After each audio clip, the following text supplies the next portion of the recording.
우리 모두에게는 자기 중심성이 있습니다. 모든 것을 해석할 때 또 자신에게 유리한 방식으로 해석을 하고, 그리고 어떤 사람이 있거나 또 어떤 물건이 있거나 사물이 있을 때 그것을 자신에게 유리한 방식으로 남용하는 경향입니다. 창세기의 3장에 인생이 타락할 때 선과 악을 분별하는 지식의 나무의 열매를 먹고, 아담이 하와가 선과 악의 기준을 더 이상 하나님께 두지 않고 자신에게 두기 시작하는 것이 이러한 자기 중심성의 시작입니다.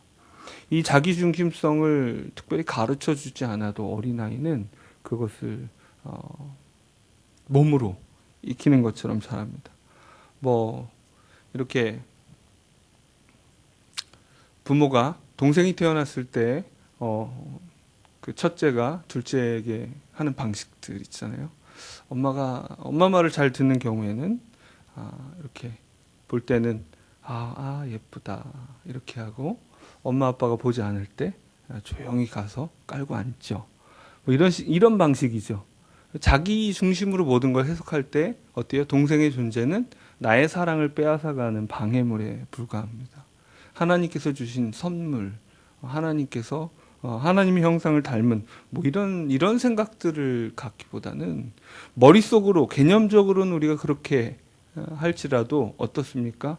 우리의 부부 관계에 있어서, 가족 관계에 있어서 심지어 부모도 자식을 자신이 유리한 방식대로 하고 싶어하는, 그래서 자식을 통해서 자기의 욕망을 채우고자 하는 우리의 경향들을 정직하게 돌아봐야 할 때가 있습니다.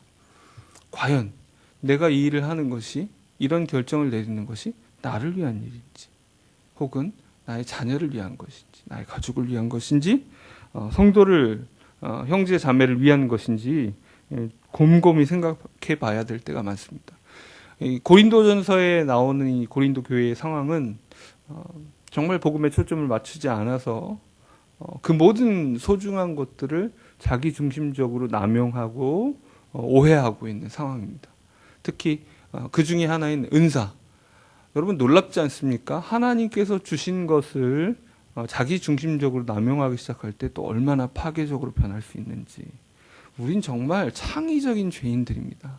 다른 것은 몰라도 죄 짓는 데는 너무 창조적이에요. 어떻게 가장 신령한 것을 가장 사악하게 활용하게 되는지.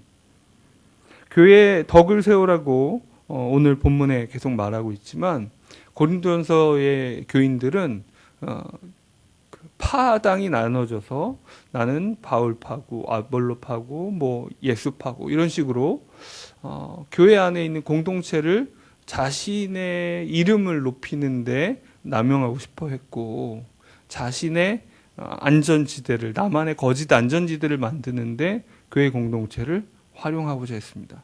똑같은 방식으로 은사를 자기를 세우는데, 자기를 증명하고 자기를 높이고, 상대적으로 어떻습니까? 다른 사람을 낮추는 데 쓰고자 했습니다. 그래서 더 큰 은사를 구했다고 말합니다.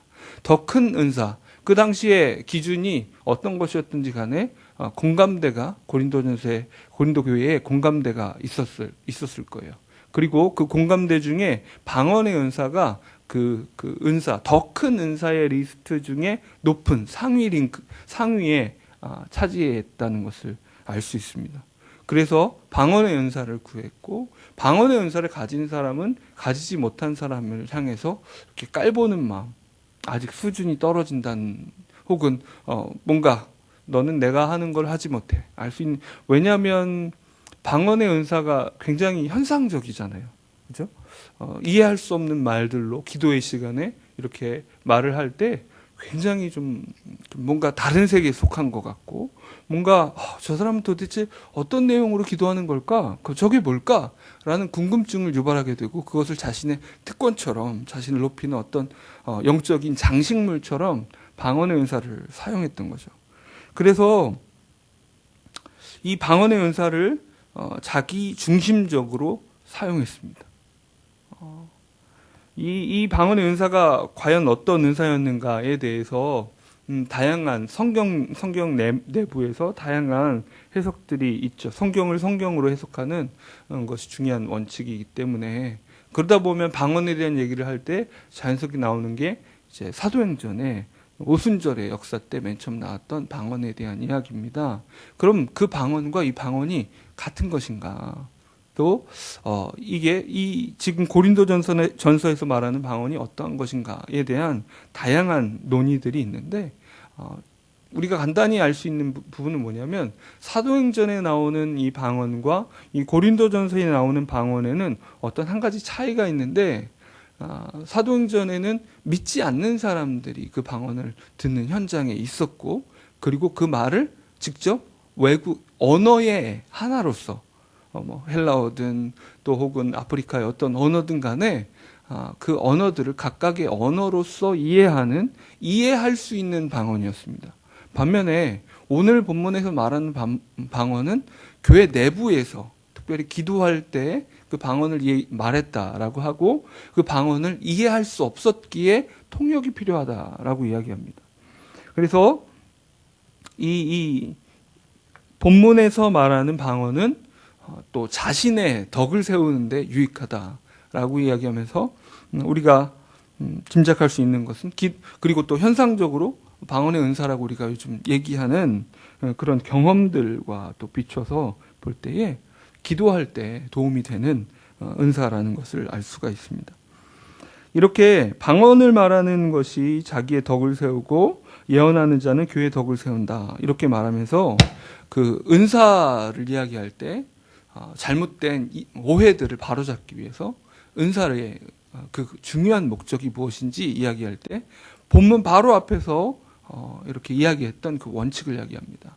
그 모든 것이 하나님 주신 모든 것이 다 소중할 수 있지만 그 중에 정말 오래 가는 것, 영원한 것이 무엇인가 이야기하고 믿음, 소망, 사랑에 대한 얘기를 하죠. 그 중에 제일은 사랑이라 말하면서 교회 안에서 가장 우선순위가 되어야 될 것이 무엇인가, 가장 중요한 원칙이 되어야 되는 것이 사랑이다라고 얘기합니다. 많은 경우에 사람들이 지식을 중요하게 여겨서 무엇이 옳은지 무엇이 그른지를 생각하죠.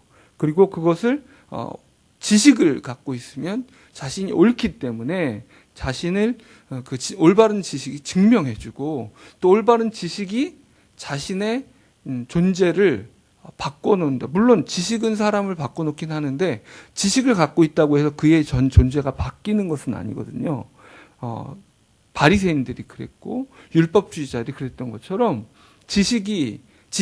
우리의 경향은 지식을 갖고 있으면 왠지 내가 그 알고 있는 지식대로 행하고 있는 것 같은 그런 착각과 교만을 갖게 되는데 그런 방식으로 삶의 구체적인 내용은 없이 이렇게 다른 부차적인 것들로 자신을 높이고자 할 때 오늘 다시 한번 은사에 대해서도 사랑이 중요하다.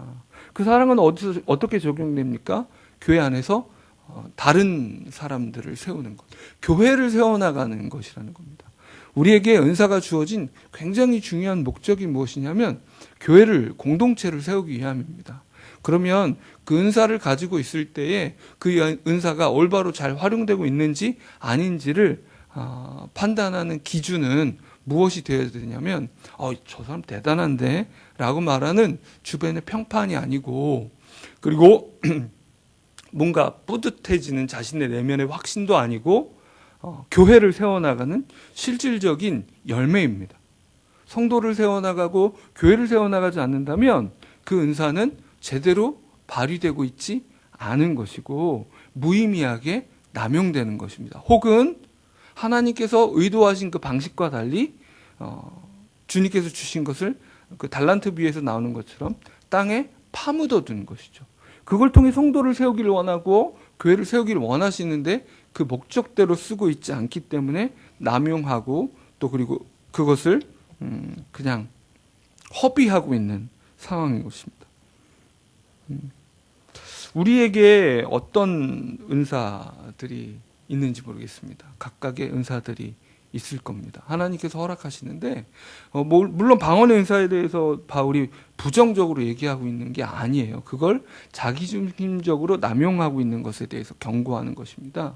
그렇기 때문에 이제 은사를 구하라고, 모두가 방언의 은사를 받기를 원한다고 이렇게 권면합니다. 우리는 은사를 구해야 됩니다. 모든 사람에게 똑같은 은사가 주어진 것이 아니고, 그런 식으로 획일화되게 교회를 세워나가시는 분이 하나님이 아니십니다. 그래서 다양한 은사를 주시지만 우리는 그 은사를 사모하고 구해야 될 필요가 있습니다. 하지만 이제 또 현대적인 맥락에서 이 예언의 은사를 구하라라고 말할 때, 이 예언의 은사라고 말하는 것조차도 남용될 여지가 있고, 또 그리고 잘못 오해될 여지가 있기 때문에, 그럼 과연 이 예언의 은사는 도대체 무엇을 얘기하는지를 또 살펴봐야 됩니다. 은사를 추구하는 것을 통해 인정받고 남보다 낫고 싶은 그 욕망의 경쟁터로 교회를 만들어버리는 이런 상황에서, 여러분, 이건 정말로 가슴 아프게 한숨을 쉬며, 또 그리고 끊임없이 반복되는 상황들에 대해서 우리가 하나님 앞에 공동체로서 회개하고 하나님께 간구해야 합니다. 하나님의 사랑이 이 안에서, 공동체 안에서, 하나님의 교회 공동체 안에서 가득 차올라서, 샘물처럼 차올라서 이렇게 흘러가야 하는데, 그 영향력이 흘러가야 하는데, 그걸 통해서 야, 사랑이 이런 거구나, 이렇게 살아가는 사람들이 있구나라는 걸 보여줘야 되는데, 많은 경우에 어떻습니까? 세속의 그 영향이, 우리가 살아가는 삶의 맥락이 자기중심적인 인생들 속에서 살아가잖아요. 그 보면 주변에, 직장에, 그리고 형제들 중에 어떻습니까? 그 내가 희생을 해서 희생적인 사랑으로 유익을 주고자 하는 그런 결정과 결단을 하는 사람들을 이게 찾아볼 수 있습니까? 끊임없이, 저도 아내도 일을 하고 저도 일을 하는 거니까, 그 설거지 통에 그릇이 쌓여 있을 때, 그리고 둘 다 피곤할 때, 이게 희생적인 사랑으로 아무 말 없이 가서 설거지를 하고 있느냐? 이 자기중심적이고 나태하고 게으른 인생이 그걸 추구하고 있지 않고 그냥 어떻게든 버텨보는 거죠. 이런 식의 삶이 익숙한 우리가, 이게 맥락이에요, 맥락. 계속 지친 거죠. 자기중심적으로 살아가는 많은 사람들에게 치이다가 집에 들어와서 상대방이 나를 위해서 희생적으로 사랑해 주기를 바라는 거예요. 이게 교회 안에서 어때요? 자기중심적인 맥락을 살아가던 그 사람들에게 치이며 살아오던 각각의 성도들이 교회 안에 모여서 어떤 것을 추구하냐면, 야, 내가 이곳에서 희생적으로 이 형제를, 자매를 섬겨야 되겠다 하기보다, 내가 여기 왔는데 좀 나한테 좀 잘 해주면 좋겠고, 내가 여기까지 와서 이렇게 해야 돼 싶은, 그러니까 내가 집에까지 와서 내가 고달프게 이렇게 잔소리를 들어야 돼, 뭐 혹은 이렇게 맞춰줘야 돼, 좀 여기서 내가 좀 편하게 하고 싶은데 하는 마음으로 교회 안에서 있을 때, 교회 안에서조차 내가 편한 대로 살고 싶고 자기중심적으로 행하고 싶고, 그 내가 높아지고 싶고, 내가 인정받고 싶고, 나를 증명하고 싶고, 내 뜻대로 남을 통제하고 싶은 이 마음들이 자연스럽게 찾아오는데, 이 욕망의 경쟁터가 된 이 교회의 순간순간 보이는 현상들 앞에 누군가 그것을 보는 사람이 어떻게 됩니까? 무릎을 꿇어야 합니다. 예수 그리스도께서 종이 되신 것처럼 종이 되어야 하는 것이죠. 그런데 심지어 바울이 자기중심적으로 남용되고 있는 이 방언의 은사에 대해서, 이것이 공동체를 세우는데 제대로 통역을 통해서 활용되지 않는다면 차라리 예언하는 은사를 구해라. 왜냐하면 이 예언의 은사는 유익을 끼칠 수 있으니까, 알아들을 수 있으니까 라고 말을 하지만, 이 본문을 놓고 그래, 예언의 은사야 라고 말하면서 예언, 강조하면서 예언을 자기중심적으로 남용할 때 어떤 일이 벌어집니까? 사실 굉장히 이게 위험한 거예요. 하나님께서 내게 주신 말씀이다라고 말하면서 개인적으로 누군가에게 찾아가서 이야기합니다. 그리고 그걸 뭘로 쓰려고 해요? 상대방을 통제하고 조작하는 데 쓰려고 해요. 당신은 지금 뭐가 옳은지 모르는 것 같은데 하나님이 당신을 향한 뜻이 이거다. 이게 너무나 많아요. 이 예언의 은사가 무슨 막 대단한 말을 하는, 그러니까 은사를 좀 더 강조하는 은사주의 오순절 계통의 교회에서 활용되는 방식의 이 예언이라는 단어에 대한 이해와 또 약간 보수적인 우리 장로교단 안에서의 예언의 은사에 대한 이해가 조금 다른데, 이렇게 선지자적인 미래를 예언하는, 예언이라는 이 번역 단어 자체가 주는, 우리에게 주는 이미지가 있어서 미래를 말하는 것이다라는 그런 느낌들을 갖게 되는데, 그것보다 마이클 그린이라는 학자가 이렇게 좀 예언을 좀 정의를 했습니다. 주님의 몸의 한 지체를 통해 주님으로부터 주어진 말로써 주님의 성령에 의해 영감되고 몸의 나머지 지체를 세우기 위해 주어진 말이다. 이렇게 예언을 정의를 했어요. 예언을 너무 가볍게 취급해서도 안 됩니다. 예언이라는 것이 또 다른 말로 대언이라고도 말할 수 있죠. 하나님께서 원하신 말을 대신 말해주는 사람. 이렇게 하면 너무 가볍게 취급하면 그냥 기도하다가 받은 인상을 아무렇게나 떠드는 식의 그건 이런 식으로 예언의 은사에 대해서 너무 가볍게 취급하고 우습게 여기는 것 자체는 하나님께서 주신 은사에 대한 그 올바른 이해가 아닙니다. 주신 분이 하나님이신데 어찌 하찮을 수 있겠습니까? 또 반대로 예언의 은사를 너무 심각하고 무겁게 취급하면 대언의 은사라는 이런 차원에서 설교자 혹은 이 말씀을 전하는 자의 은사로서 예언의 은사를 취급하면 어떻게 되냐면 바울이 예언의 은사를 모두가 구해라 라고 한다면 교인들 중에 모두가 설교자가 되기를 구하라는 방식이 될 수 있잖아요. 그죠? 여러분 설교자로 가득한 교회가 어떨 것 같으세요? 좀 별로죠. 뭔가 문제가 생기지 않을까 이런 생각이 들어요. 각각의 해석을 옳다고 주장할지도 모르고요. 어쨌든 그런 방식, 그런 의미에서 주님의 지체를, 교회를 세우기 위해서 하나님께서 주시는 그 말들과 그 은혜들을 나누는 은사가 있고, 또 그 말을 전할 때에 특별히 이런 예언의 은사를 가진 사람들이 그 하나님께서 주신 어떤 말들과 그리고 메시지들을 가지고 누군가한테 얘기할 때 낙심한 사람이 굉장히 큰 위로를 받을 수도 있고요. 그렇죠? 혼돈 속에 있는 사람이 그래, 내가 명확하게 보아야 되는구나 라고 해서 그 혼란스러운 상황과 문제를 이렇게 명확하게 이해할 수도 있고, 하나님께 순종하는 마음으로 어떤 결단을 할 수도 있는 그런 은사입니다. 그러니까 당연히 목장 모임이나 소그룹이나 이런 곳에서 나는 예언자야 이런 식의 표현이 아니고, 내가 기도하고 형제를 위해 자매를 위해서 이렇게 할 때 이런 것이 어떨까 하는 생각이 들었어요. 이런 식으로 이제 겸손하게 나눌 수 있겠죠. 근데 조금 더 이 마이클 그린이 이야기하는 또 이 고린도전서 이야기하는 방식은 그저 개인적인 예언 이런 방식보다 공동체를 향해서 이렇게 주어지는 방식입니다. 이를테면 우리 비전 수련회 때 하나님께서 한 해를 향해서 어떻게 우리를 이끌어가기를 원하실까요? 라고 말을 하면서 할 때, 우리가 서로 이야기할 때, 기도하면서 서로 나눌 때 우리 성도들 간의 지체들 가운데 있는 예언적 은사, 그러니까 하나님의 뜻을 함께 나누는 그런 은사들이 이렇게 집약되고 발휘될 때 하나님께서 우리에게 이것을 원하시는 것 같다라고 결론 내리는 그런 때에 이런 예언의 은사들이 효과적으로 쓰여야 되겠죠. 예. 그래서 많은 분들이 비전 수련회 하면 참여하시기 바랍니다. 은사를 묻어두지 마시고요. 이렇게